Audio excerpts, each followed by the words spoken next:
here with TheEZGZ. Welcome back to my channel. Yes, the 1800 is back together, but I still have a lot of work to do. Yesterday I was kind of done for the day. Somehow I lost a day and all of this stuff here. I thought today was Saturday and it's actually Friday. Last night I was laying in bed and I thought to myself, you know, before I put those headers on, I should have cleaned all that oil out. And before I put those rocker assemblies on, I should have cranked the engine to get oil pressure throughout the whole engine, get that oil filter filled up. I should have done this, I should have done that. And it's like, okay, you know, I have these two little frame things handy where I can see them on a daily basis, and most of the time I ignore them. But this one says, attitude is a little thing that makes a big difference. And here's another one, success is a journey, not a destination. It's just two little things that, you know, they're cliche, and they, you hear about that all the time, but I really don't want to blow this whole thing. I spent a lot of time and went through a lot of detail to get to this point. I know you guys like to see a video every few days, but what I got hung up. I spent zero money to get this thing back together. This is not like the ideal build or an exemplary thing to show others, but I did take some time and I made a few changes. And I made a bunch of videos along the way, and that really takes a lot of time. And then I come in and I go to edit the videos, and it's like, oh man, I called that a bolt instead of a nut, and I should have called it a, you know, I get tongue twisted and stuff, and then I get frustrated with the editing, and it's like, well, I'll go out and do it over again, and it just kills me. So what I'm gonna do is I'm gonna unedited. Let me just. There's some people, all they want to do is see this thing go up the hill. Okay, fine. Well, maybe this video is not for you, but I'm going to go back to Monday with this video and throw up some unedited or very little edited video. It takes me forever to upload videos, and I got to do some things to this engine before I fire it off. I need to take the rocker assemblies off. I should have cleaned that oil out of the header. I'm going to have smoke and I'm going to have drops of oil all over my ceiling. I know how that when I just moved the muffler, how it was blowing out of the muffler when I put it on the tub buggy, and I kind of want to leave that engine complete, so I just had this Stinger. It's got a baffle in there, but I thought it'd be good enough just to get over to Heartbreak Hill and run up there. And the cam was used out of another engine, and I didn't know where the lifters came from, so I'm going to kind of do a little bit of probably do the 20-minute cam break-in type thing, and, you know, just check things out again and check my valve lashed. I used lash caps. So anyhow, I'll show you all that stuff, and we'll just go into some detail, and hopefully the next video I'll get this engine in today or tomorrow and get it over to Heartbreak Hill, and we can see the results of our efforts. And there's some details on the heads and springs and why it's taken me so long. So I hope you enjoy that, and thank you very much. Welcome back. This headwork is very time consuming if you want to get it right.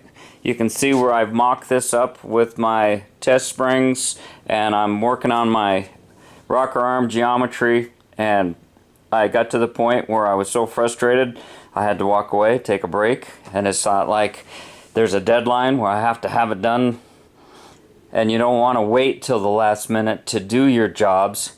It's a 8 by 1.25, but it takes a 15 millimeter socket instead of a 13 millimeter. It's the ones that hold your head on. I'm just mocking them up so I don't have all the head bolts on. There's no sealer. This isn't ready to go. This is still in the building stage and finesse stage, but I wanted to show you when I put my case together that I used those head bolt nuts and some grade 8, I think they were metric washers that I got. I just happened to have some around, and I thought I'd give this a try this time on this case. So I'm using the grade 8 washer, and I'm using the bigger nut. I'm doing the same thing on the main. I'm using the 19 millimeter socket size nut and the flat washer that goes underneath that, and I'm increasing my torque. Before I took this case apart, I don't just get in there with an impact wrench and start ripping things apart. This is my engine for me, and I'm taking the time on every single engine because I want it to last. I'm sort of having fun, but working with dirty stuff and struggling, and when you have to struggle, then you start putting out less quality, I think. At least that's how it works out for me. What I did before I took it apart, took the jugs off, I put my torque wrench together and 19 millimeter socket, and I tried to tighten the case bolts. And all of them, they just clicked, but this one tightened about 3/4 of a turn. So I know that that thing was backing off. Now the main bearing looked okay that was in there, but we have oil pressure issues and so forth. So I just want to address this sort of stuff. When I put it back together, I forget what the book calls out for the stock setup. I think it's for the 12 millimeter with sealing nut. It's 18 pounds with the nut and washer. Like I've got it, it's 25 pounds, and I've increased that to 28 pounds. So all of these are at 28 pounds. And I know it sounds like a lot of work, but in some cases it's worth it to, after you go through a few heat cycles, you really haven't gotten your engine all that dirty. Take your tin off, take your valve covers off and your rocker arms, and re-torque the heads. When you do torque your heads, instead of doing in steps on just one side, try going, say, to 10 pounds on this side and then 10 pounds on that side, and then go to 15 pounds on this side and 15 pounds on that side, and then get up to your final 18 pounds and 18 pounds. It's kind of hard to do that, depending on the type of torque wrench that you have. Sometimes if it doesn't move, and here's another thing, you could get them up to the tightness, your 18 pounds, and then you could back them off and loosen them, and do it in steps on both sides, then re-tighten them. I've mentioned this before in engine builds, but when you put head bolts in and you've got case savers, you never want to bottom them out and tighten them. That's not the way you want to do. You want to bottom them out and then back them off a turn and a half or two, and you could put your, if you're the type of person that wants to put Loctite on everything, and if you're an engine builder and you're building an engine for somebody else, you don't want problems and you don't want it to come back. The way I look at it, for my engines, I'll probably have it apart again. And so I don't want to deal with red Loctite for sure, and blue Loctite can be troublesome enough.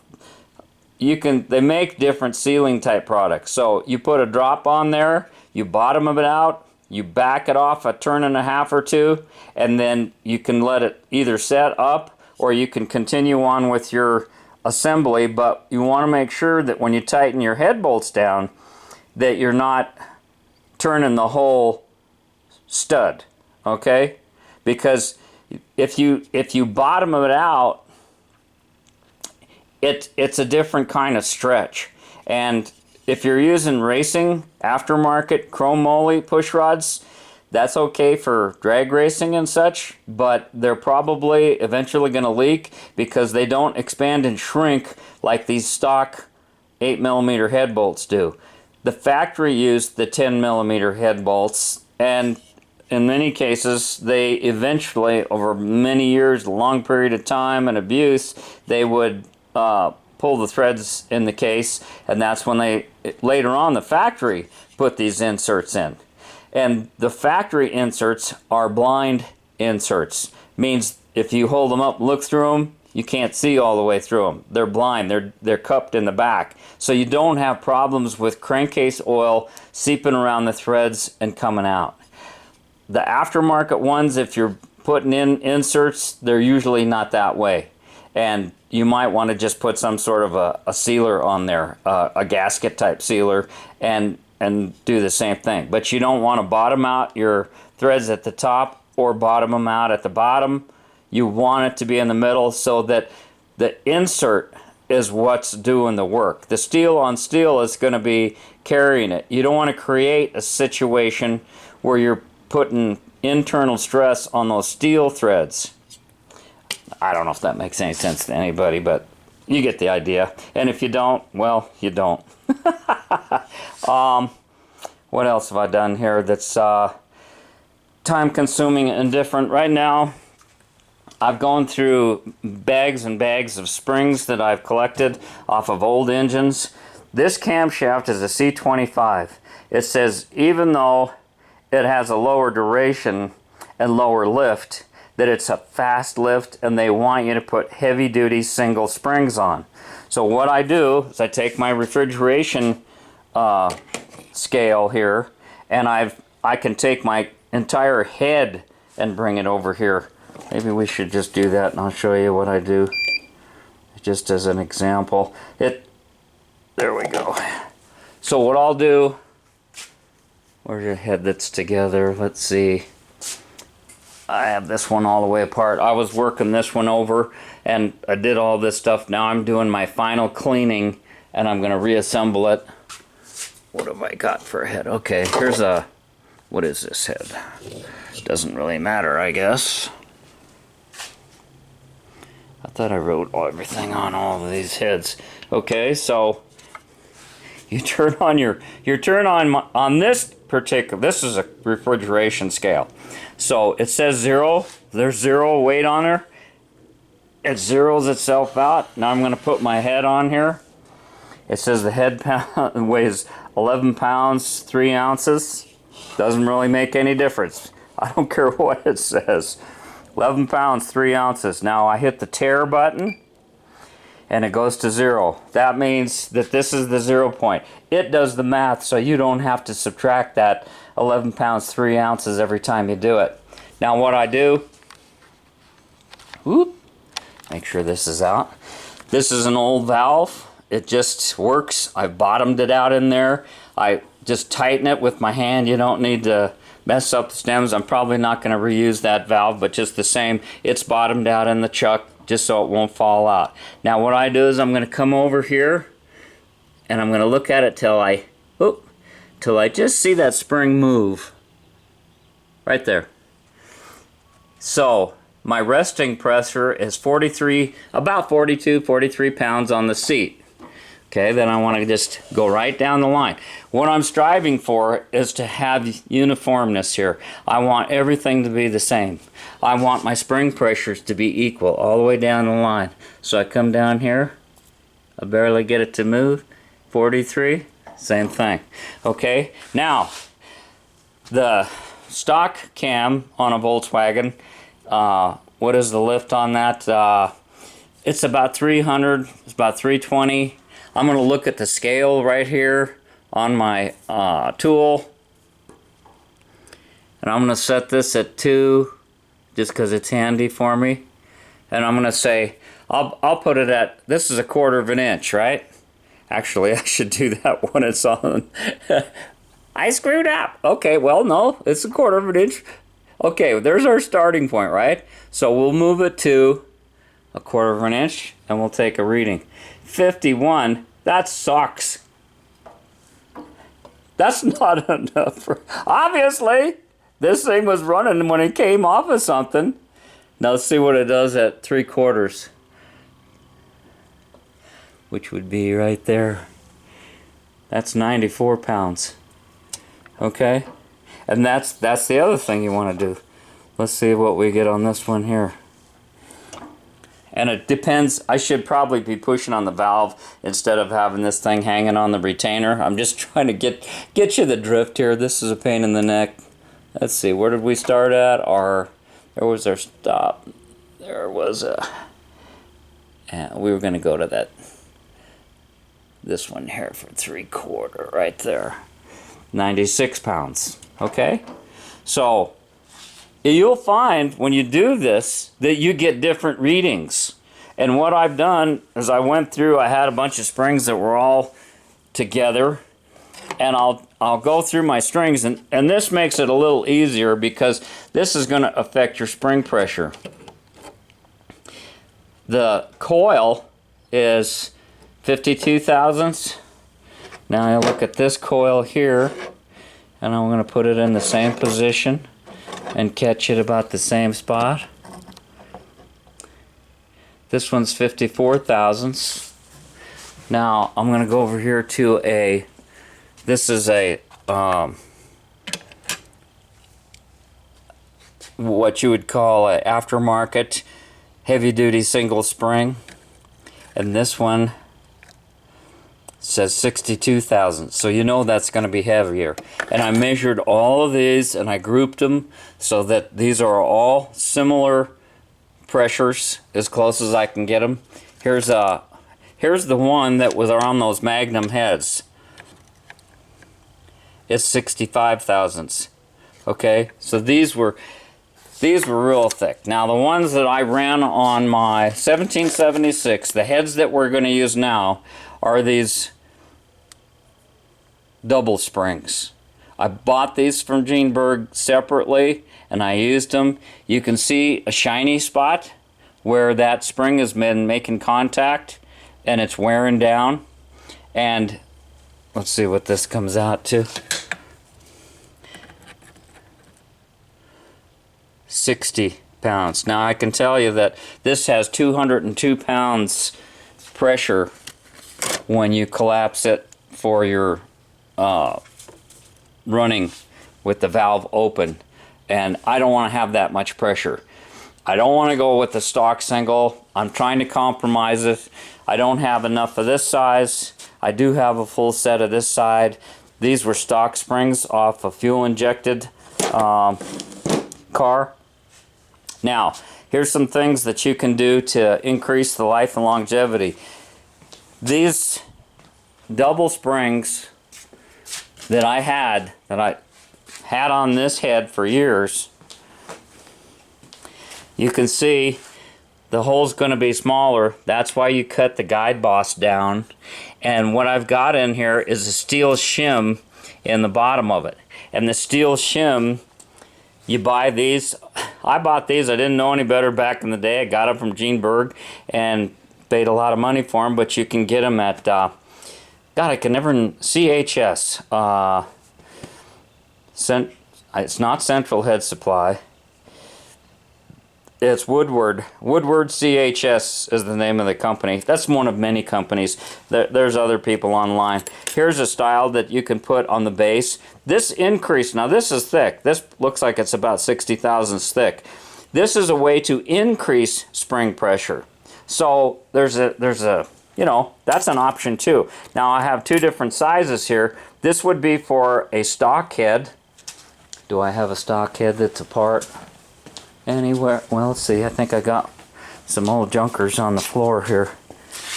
And now my Magnum head has become a junker head.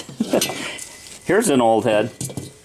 This head was damaged and something, I don't know, look at both cylinders. Something must have gone down the carburetor, got in the manifold. You got to be real careful for those wing nuts and washers that hold your air cleaner on. Okay, this was my practice head. When I first got that cutter, I cut on this one, and I slid one of these metal shims down here, and here's a stock one.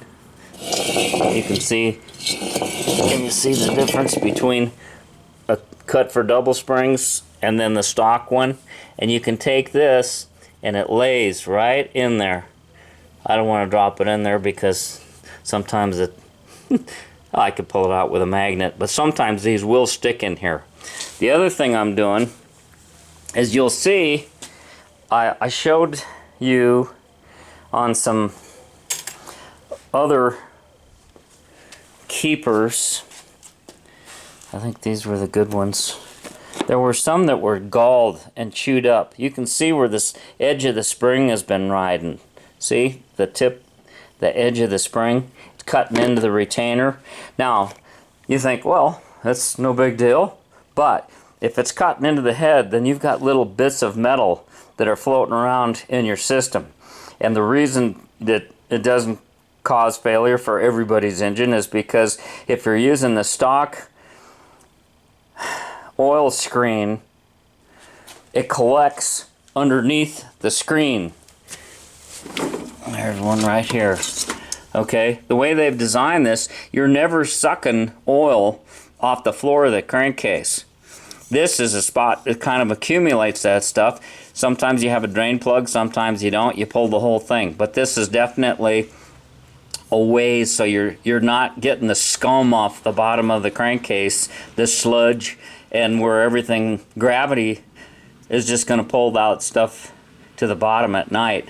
It's all hot and thin, and then as it cools down, that stuff will come out of suspension. And that's one of the things that, you know, everybody says that's such a lousy, it's a screen, it's not a filter, but it does provide a service. And you got to figure that the book calls out changing the oil every 1,500 miles back in the day. I had a Model A, and it recommended every 500 miles, a 1930 Model A. But the oils weren't as good, and the compression was low, the fuel was bad, the air cleaners were bad, everything was sort of bad. So what I'm doing right now is I'm taking every one of these, I cleaned them off, and you can see if you run your finger around here, you can see there's a sharp edge from when they flattened that out. I can feel it with my hand, okay? There's a little bit of an edge here, and the tip of that and that corner is especially kind of sharp because, you know, they're mass producing it. So what I'm doing is taking them over to the grinder one at a time, and I'm buffing them down with the wire wheel, and then I'm going all the way around. I'm trying to take that corner off as best I can, and you can see the grind mark, and I'm just holding it. Nothing scientific about this. You could do it with a little Dremel tool. You could do it with a sanding disc. It'd probably be better with a sanding disc. I don't particularly like this, but I'm trying not to bite in. You don't want to create a stress mark or a stress crack and get into the wire, so you want to be particularly careful to stay away from that. But it's hard to do this with one hand, and I don't have my light set up. If you can have a finer grinder, a finer stone on your grinder, you can do a little bit better job. And then I'm just buffing them down, wire buffing them, and I'm trying to get consistency. I keep going through my springs and narrowing them down and getting you're not going to get perfection, but you just keep, you know, grouping and grouping until you can get everything the same. And the more consistent you can have your spring pressure, the better off you're going to be. Now let's look at this. Here's something I complained about before. Let's see if I'm going to turn my scale off, save my battery. That thing takes so many batteries, it's unreal. What did I want to show you? Okay, here's a nice bar. We'll just lay it across the top. And look at that. That exhaust valve is low, and this exhaust valve is low. Which heads are these? These sound like the ones that were on my car.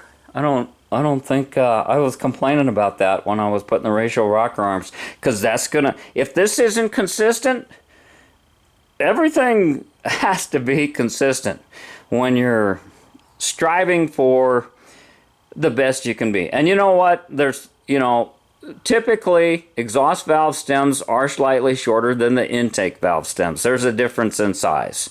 Oh, let me show you what else I'm doing. I had these are the valves that were out of the big valve heads, and they had these good looking stainless steel intake valves, but these are 40 and the stock ones are 35. Well, the stock exhaust valves were stainless steel as well, and they weren't polished. So I thought, well, what the heck? I'm just going to polish them. So I put them in here, and I took some of that 320 grit that I was using to scour out my cylinders, the step, the carbon buildup on the top of my barrels, and look how nice those things polished up. So I'm going to use these stainless steel exhaust valves, because here's why. Here's a stock. Okay, this one's already been lapped in. It's kind of got a wide margin, but the other one did too. I like this is this is, I don't want to get these mixed up because I got this one.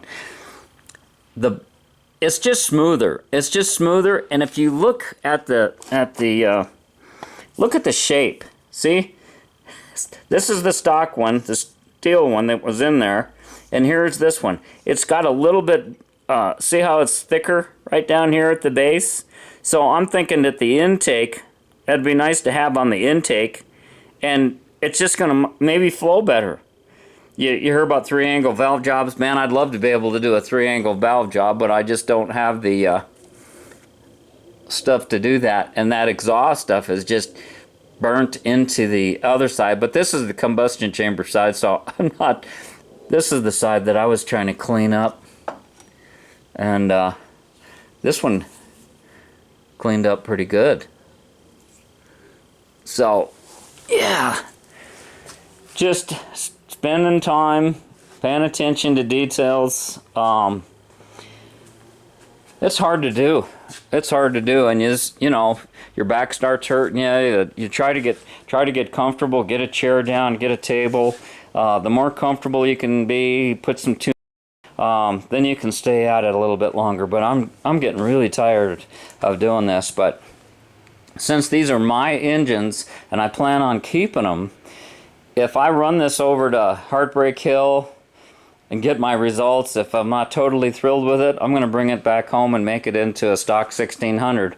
I might just drive it for a while with several, you know, put a few hundred miles, maybe a tank of gas or something through it, and see how I like it. And, you know, just general things. I noticed when I was putting it together, it's a scat cam, and it had those black anodized lifters, and I was looking at those lifters before I put them in. Obviously it was running on something, but I want to point out something, that I had bought these, where did I put them? I used to keep them in this drawer. There they are. These Lubalobe lifters. I saw these things and I thought, man, what a great idea. NASCAR does that. I think it'd be great. Well, at the time I was thinking that the lifter rode over the entire lobe of the cam, and it doesn't. It just, you know, they're staggered on each side, but these aren't bad looking lifters. You can see the little tiny hole that's in there, and I put the little groove in the side. I was going to use these for something, and then at the last minute I chickened out because I didn't like the looks of the cup. The cup looked too big, but I was looking at that scat lifter and comparing it to this one. This has got a bigger oil hole in it than the scat lifter does. And then I went over and I looked at my, when I shorten my lifters for those strokers, you have to cut your own. And here's an old stock lifter. I beat on this. This is how I put my ends in. But I looked at the hole and try to get those at the same spot so you can see them here. See? It even looks like the stock lifter has a bigger hole. So the hole is how you get, that's how you get oil to your head. That's how you get oil to your valve train. So I'm almost thinking that I'm going to have higher oil pressure because all my lifters have got that smaller hole in them. Now the thing to be careful of is, of course, you don't get enough lubrication to your rocker shaft and your lifter itself. This is a steel lifter in an aluminum case, you know, magnesium case. So you want to, those are the things, just observe. Try to observe and compare everything that you can to stock. And if you're trying to improve your engine's horsepower, you're going to be putting more stress on everything. And so you want to make sure that you have it as good as stock, if not better. and you look for every opportunity to make improvements on things. Oh my gosh, what else have we got here? I think that's it for right now. I'm just sort of taking a little break, and what I'm doing is trying to clean up these heads a little bit, and man, they're so dirty. Oh, I hope this has given you some ideas about things. I'm still debating whether or not to use what I'm seriously thinking of doing is I have the inner springs. What did I do with that bag? I put them right by the Magnum head. See, it made perfect sense. These were, I labeled the bag when I took them off from the 044 Magnums. These good, and these are what they came with. I put the stock ones on there. And what I'm thinking about doing, I measured it. A stock spring like this,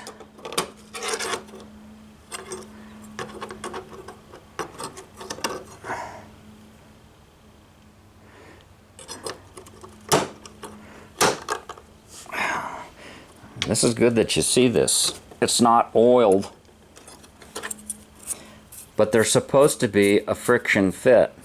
What that inner spring does, besides increase the spring pressure, you can see how small it is. Besides increasing the spring pressure, it takes some of the harmonics out of the big one. The reason you see that cutting and chafing in the bottom of your spring base on these heads is that these things get to rattling and shaking around, and that's the reason why you put these little washers underneath there to calm it down and stabilize it. So if you're putting a 110 cam in a stock engine and you're not putting heavy duty springs in it and you're wrapping the hell out of it, there's a lot of rattling and shaking going on in there, and this kind of helps keep things still, protects your heads. It does create a little bit of extra heat. There is some friction in there, and it's inevitable that you're going to get metal floating around in your oil system. That's why we run full flow oil filters. Plus you're getting the blow-by and carbon buildup and so forth. So I'm thinking about using these inner springs on the stock springs instead of the performance springs. I don't want 202 pounds of head pressure. This gives me 176. And what did we see on this over here? It was like 54 to 90. I'd rather see like 150 pounds. And yeah, I could shim. If it's amazing how little 40,000 shims increases the spring pressure. And I'm not coming up with the 425 thousandths lift like I was hoping for. It goes from 365, and then the 125 rockers, I have three different sets of rockers that I put on that head, and they all came up to like 150. So I don't know where the error is, and I'm trying to get that figured out, but I don't want 450 thousandths lift. I just don't want to do that. The cam isn't really designed for that. The cam manufacturer is going to design their cam, especially if it's not stock, if it's a performance cam, they design it for a certain amount of lift and a certain amount of pressure. And I'm thinking, you know, they're telling me with 365 pounds of lift and stock is only 325. I'm thinking, you know, maybe I could just throw some shims in there. This is way overkill.